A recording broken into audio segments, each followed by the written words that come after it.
আমার কি হলো পাগল পাগল। আসছে ঈদে মুক্তি পেতে যাওয়া বেশ কয়েকটি সিনেমার মধ্যে দর্শকদের মনে আগ্রহের জায়গা করে নিয়েছে জঙ্গলি। ছবিটিতে ঢাকাই সিনেমার চিত্রনায়িকা শবনম বুবলির সঙ্গে জুটি বেঁধেছেন এই সময়ের জনপ্রিয় চিত্রনায়ক সিয়াম আহমেদ। সদ্যই মুক্তি পেয়েছে ছবিটির নতুন গান বন্ধু গো শুনো। সেখানে জমে উঠেছে সিয়াম বুবলির রোমান্স। তবে গানটির পেছনে হাত রয়েছে বেশ কিছু নামী শিল্পীর। বন্ধু গো শুনো, তুমি ছাড়া আমি, আমি ছাড়া তুমি মানে হয় না কোনো, এমন কথায় গানটি লিখেছেন ও সুর করেছেন 90 দশকের জনপ্রিয় সুরকার ও লেখক প্রিন্স মাহমুদ। বলা বাহুল্য এই শিল্পী 90-এর দশক থেকে শ্রোতাদের মন জয় করে নিয়েছেন।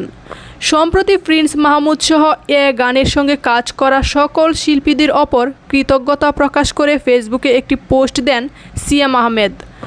নায়ক জানান, বন্ধু গো শুনো গানটিতে থাকা সকলেই 90 দশক প্রজন্মের। এর ফলে গানটিতে একটি 90s ভাব রয়েছে। সেই পোস্টে সহশিল্পী বুবলিকে নিয়ে শুরুতেই বলেন, আমি আর বুবলি দুজনেই 90s কিড। আবার জঙ্গলি সিনেমায় কাজ করা বেশিরভাগ মানুষই 90s কিড। 90s-এর ওই সময়টা আমরা চাইলেও ভুলতে পারি না। সিয়াম লিখেন, সে সময়ের সিনেমা, সে সময়ের গান, সে সময়ের সরলতা সব কিছু এখনও খুব আপন লাগে। সে সময়কে যিনি ধারণ করেন, সে সময়কে যিনি রিপ্রেজেন্ট করেন, সেই প্রিন্স মাহমুদকে যখন আমরা আমাদের সিনেমার গানের জন্য পাই, তখন আমরাই তাকে আবদার করি। 90s-এর মতো সহজ সরল কথা সুরের একটা ভালোবাসার গান আমরা করতে চাই। সেখান থেকেই প্রিন্স ভাই আমাদের উপহার দিলেন বন্ধু গো শুনো গানটি। ঈদে মুক্তি পেতে যাচ্ছে সিয়াম বুবলির জুটির সিনেমা জঙ্গলি। সম্প্রতি মুক্তি পেয়েছে ছবিটির নতুন গান বন্ধু গো শুনো, যেখানে জমে উঠেছে সিয়াম বুবলির রোমান্স।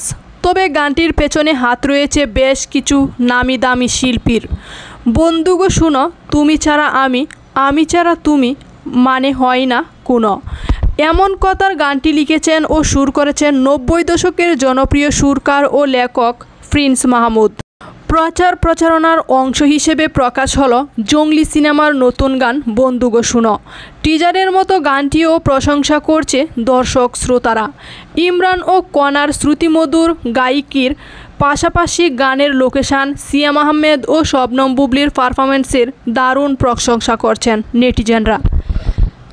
জঙ্গলি সিনেমার সবগুলো গানই নন্দিত গীতিকবি ও সুরকার প্রিন্স মাহমুদের। একই সঙ্গে মৌল রোমান্টিক এই গানটির সুর ও সঙ্গীত প্রযোজনাও তার।